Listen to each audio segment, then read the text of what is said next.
এই ৩৬ বছরে আওয়ামী লীগের কোনো একজন সদস্য বাদ দেন, আওয়ামী লীগ পার্টি করে তাও বাদ দেন, আওয়ামী লীগের এমপি মন্ত্রী বাদ দেন, আওয়ামী লীগের ব্যবসায়ী একটা লোককে কেউ যদি বলতে পারে যে মাসুদ কামাল আমার কাছ থেকে ৫ টাকা নিছে, ভাই আমি একটু যতটুকু বুঝতে পারছি ১৭ বছরের কথা উনি বলেন নাই, উনি বলছেন গত ১.৫ বছরে আপনি আওয়ামী লীগকে ফ্যাসিলিটেট করার চেষ্টা গত ১.৫ বছর অর্থনৈতিক ভবিষ্যৎ সুবিধার জন্য। আমি যদি সরকারের সমালোচনা করি, সরকারের একটা কাজের, আমি টু দ্য পয়েন্টে কথা বলি ভাই, আমার কাছে লজিক ছাড়া কিচ্ছু নাই, নো ইমোশন। আমার সঙ্গে আলাপ করতে হলে লজিক নিয়ে আলাপ করবেন, যুক্তি দিয়ে কথা বলবেন, তথ্যের উপর ডিপেন্ড করে কথা বলবেন। আমার যে সমস্ত লজিক এগুলি পারলে খণ্ডন করেন, যখন খণ্ডন করতে না পারেন তখন বলেন ফ্যাসিস্টকে ফ্যাসিলিটেট করতেছি, তখন বলেন ফ্যাসিস্টে দালাল হয়ে গেছি। ভাই এগুলি করে তো কোনো লাভ নাই। তাহলে ভাই লাস্ট ভিডিওতে বললেন মানবাধিকার সংস্থাগুলোর মাধ্যমে আওয়ামী লীগের বৈধতা উৎপাদন করার যে ব্যাপার, কোথায় বৈধতা উৎপাদন করছেন? এই বিষয়টা আপনি একটু বলেন। কোথায় বৈধতা বাই করেন, দেখেন বাই করেন। আপনি কি বলছেন লাস্টের 1 মিনিটটা আপনি নিজে বলেন। শুনেন আমি বলি, আমি কি বলি সেটা বলি, আমি কি বলছি মুখস্থ করে রাখি নাই, ওটা এখানে আছে দেখেন, আবার দেখেন, দর্শক যারা আছে তারাও দেখেন, দেখে তো আলাপ করেন। আমার বক্তব্যের কথা সেটা আমি বলি। আমি বলছি যে ওখানে হিউম্যান রাইটস ওয়াচ তারা কি বলছে, তারা যেভাবে কথাটাকে শেষ করছে, তারা বলছে যে এরা এই একটা আইনের মাধ্যমে দেশের মধ্যে বিভিন্ন রকম দমন পীড়ন চালাচ্ছে, বরং সরকারের উচিত হবে এগুলোকে বাদ দিয়ে একটা শান্তিপূর্ণ ও অংশগ্রহণমূলক একটা নির্বাচনের পরিবেশ তৈরির জন্য উদ্যোগ নেওয়া। এটা মীনাক্ষী গাঙ্গুলি বলছে। তুই মীনাক্ষী গাঙ্গুলিকে আমার ভাই হয় নাকি রে ভাই? সে বলছে এটা তো ওপেন ভাই, মীনাক্ষী গাঙ্গুলি আপনার ভাই নইতে পারে, তাহলে এটা তো ওপেন রে ভাই। হাসিনা তারা আপনার ভাই ব্রাদার হইতে পারে। আপনি এগুলাও বলছেন যে মানবাধিকার সংস্থাগুলো বলেছেন যে এই নির্বাচন অংশগ্রহণ গুলো বলি নাই, মানবাধিকার সংস্থা বলছে। হ্যাঁ আচ্ছা ঠিক আছে গুলো বলেন কি আপনি? আচ্ছা ঠিক আছে, মানবাধিকার সংস্থার কথা বলছেন। হ্যাঁ এটা বলছি তো, বলছেন যে এই নির্বাচন অংশগ্রহণমূলক হবে কিনা আওয়ামী লীগ ছাড়া, এটা বলছেন কিনা আপনি?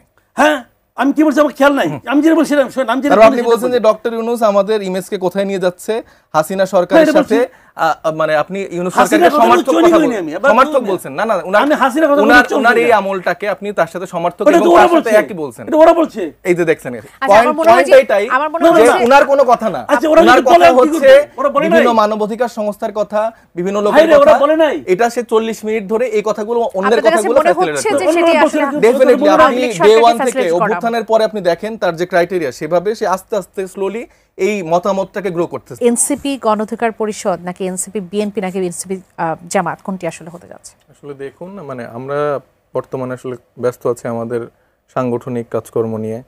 আমরা আসলে জুলাই সনদের জন্য আমরা মাঠে আছি। আমাদের যে জুলাইয়ের শহীদ আহত যে মানুষগুলো ছিল তাদের বিচারের যে প্রক্রিয়া, আওয়ামী লীগের যে বিচার করা, সেটার জন্য আমরা মাঠে লড়ছি।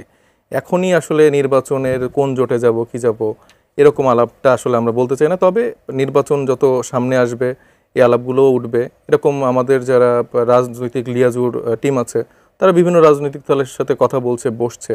তবে এখানে যদি কোনো জোটও হয়, আমরা প্রথমত চাই যে আমাদের মানে এককভাবে আমাদের যেই জায়গা থেকে আমরা মানুষের কথা বলেছি, আকাঙ্ক্ষার জায়গাগুলো বলেছি, সেটার বাস্তবায়নের জন্য আমরা কাজ করে যাব। সেই ক্ষেত্রে আমাদের সাথে সমমনা কোনো দল জোটবদ্ধ হতে পারে, কিন্তু একীভূত হওয়ার কোনো প্রশ্ন নেই, এটা আমি ক্লিয়ার করে দিচ্ছি। পরিষ্কার কোনো একীভূত হচ্ছে না। এটা অধিকার পরিষদের সাথে আপনাদের আলোচনা তো অনেকটাই আসলে গণ অধিকার পরিষদের আলোচনা এখনো হচ্ছে, তবে একীভূত এনসিপি কোথাও হচ্ছে না, এটা একদম ক্লিয়ার। এখন নির্বাচনের আগে কোনো জোট হবে কিনা সেটা আসলে সময় বলে দিবে। যদি জনগণের চাহিদা অনুযায়ী এরকম কোনো প্রয়োজন হয় তাহলে সেক্ষেত্রে আমরা কোনো জোটে যেতে পারি। সেনা কর্মকর্তাদের বিরুদ্ধে যে গুম সংক্রান্ত মামলা, সেটির গ্রেপ্তারি পরোয়ানা, এতে সেনাবাহিনীকে কলঙ্কমুক্ত করা যাবে? মানে কিছু কিছু বিষয় নিয়ে তো তাদের দিকে আসলে অঙ্গুলি উঠেছিল। শুনেন, একটা ঘটনা দিয়ে পুরো আপনার তাদের অনেক দিনের যে কলঙ্কটা মুক্ত করে ফেলাবেন, এটা হয় না। কিন্তু এটা খুব জরুরি ছিল, এই যে ঘটনাটা, এটা খুব জরুরি ছিল। একটা ধারণা ছিল এতদিন যে আমি সেনাবাহিনীতে আছি, আমি যা কিছু করব আমি এক ধরনের ইমিউনিটি পাবো, এটা উচিত না। এই ধারণাটা এবার এই আদালত ভেঙে দিয়েছে, এই ট্রাইব্যুনাল ভেঙে দিয়েছে। আমি এটাকে প্রশংসা করি। আমি মনে করি যে ভাই আপনার আর এই মামলাটা, আমি এটাও মনে করি এটা মার্শাল ল আন্ডারে না, এটা আপনার এই ট্রাইব্যুনালে হওয়া উচিত। ট্রাইব্যুনালের আইনটা এরকমই, একমাত্র সংবিধান ছাড়া অন্য কোনো আইনের সঙ্গে ট্রাইব্যুনালের আইনে যদি কোনো বিরোধ হয় তাহলে ট্রাইব্যুনালের আইনটা টিকবে, ওটা টিকবে না। কাজেই যা হওয়া উচিত তাই হবে। আমি খালি একটা কথা বলি, দেখেন এই সরকার নতুন যে মানে আওয়ামী লীগ সরকার চলে যাওয়ার পর, তারপরেও কি এই সেনা কর্মকর্তাদের মন মানসিকতা চেঞ্জ হয়েছিল? যেগুলি গুম ঘর ছিল, আয়না ঘর ছিল, এগুলো তারা চেঞ্জ করে নাই। আমরা তো গুমের যে রিপোর্ট দেখলাম, গুমের যে ডকুমেন্টে দেখলাম, ওখানে দেখলাম তো তারা এটাকে আড়াল করার চেষ্টা করছে। সরকার চেঞ্জ হয়ে গেছে, ওদের মেন্টালিটি চেঞ্জ হয় নাই। বিচার হওয়া উচিত, আমি মনে করি দৃষ্টান্তমূলক বিচার হওয়া উচিত।